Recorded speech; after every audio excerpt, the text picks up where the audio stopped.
Ooh, it's a Monday. I am so excited and I'm pumped, right? I hope you are too. So let's go out there today and let's make the best out of it, right? I'm not telling you that everything is going to be bed of roses today, but what I'm saying to you is you do not have control over what happened to you today, but you have control over how you react to what happened today. So it's your choice, right? So let's go again. Let's start this week. I hope everybody had a great weekend. So let me start by welcoming everybody to Up and I Read with Paul Gumbuet. If you haven't been following the videos, we have some videos on Instagram, my personal Instagram page. I am Paul Gumbuet.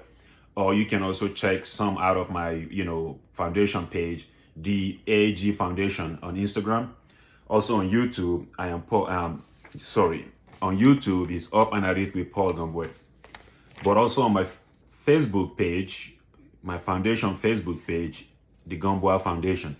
You can watch some of the videos, the previous videos, or some of the stuff that we've been doing. So today, we're going to be looking at your future self. So your future self, you're like, what's that? Right?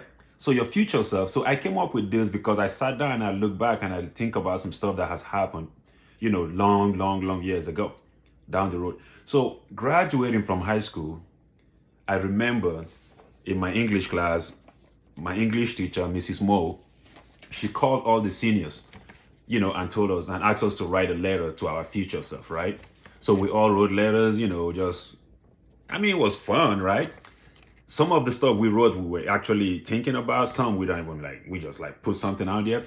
But guess what? Fast forward 4 years after graduating from high school, when I was a senior in college, I went to check my mail, and guess what I found? A mail from Mrs. Moe, a letter that I wrote to Paul in the future, in 4 years' time.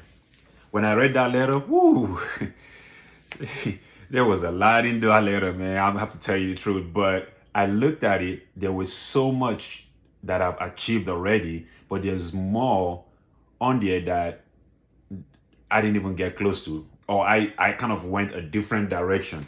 So my challenge for you today is do the same thing for yourself. It can be write a letter to your future self 2021, write a letter to your future self in 2022. It doesn't have to be 10 years down the road, but just write, put something down that you want to achieve or that you're looking forward to, a project or whatever it is that you're looking forward to do, maybe next year or next 2 years.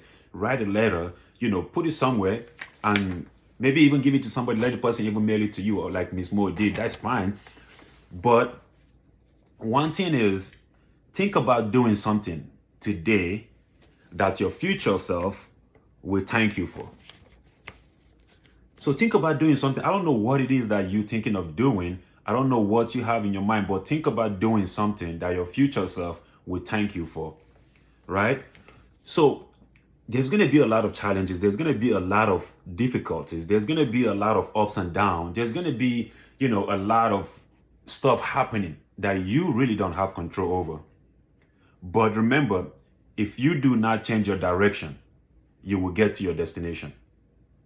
You will get to that place which you have already seen that you're going right from the get-go. So great things do not come from comfort zone. Dream it, wish it, and do it. You cannot sit on your comfort zone and expect miracles to happen.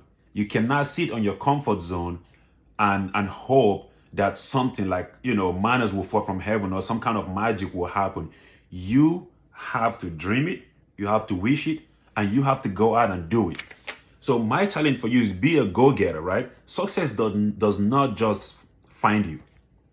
You have to go out and get it. Success doesn't come. It doesn't just find you when you sit on your couch. It doesn't just happen when you're not really hustling, when you're not doing stuff. So you, as an individual that want to be successful, have to go out and chase those success. But my challenge for you is, whatever you're doing, do not stop when you are tired, but stop when you are done. So never stop when you're tired. The only time you stop is when you are done. Right? So, like I always say, you have to be uncomfortable to be comfortable. Again, if you don't understand, if you didn't hear what I said, you have to be uncomfortable to be comfortable. So I don't know what it is that is going on in your life right now. I'm not sitting here telling you that, everything's just gonna go away, between a twinkle of an eye. You within a, it's not gonna happen that way. But you have to summon the courage, put in this persevere and keep pushing. And if you don't give up, I promise you, I'm telling you this, if you don't give up, you will achieve that which you've already put God in front of you that you're chasing. So again, let me stop right here. But before I go, I want to let you know that I believe in you, I trust you, and I know that you can be whatever you put your mind into if you don't doubt yourself, and if you do not limit yourself, and if you do not give up. So giving up can never be an option for us. So let's go out there today. Let's make the best out of it. Remember, think about your future self. What do you want your future self to look at you and say? Think about that. So when you think about that, put something down, write something, put it somewhere, give it to somebody, and maybe next 2 years down the road and see, okay, what have you achieved? And, what didn't you achieve? And how do we, come up with a plan B, or keep moving, or change the direction, or come up with something different. So I love you guys, and I will see you guys next Monday. Thank you so much, and you have a great rest of the day and a great week. Thank you, and one love.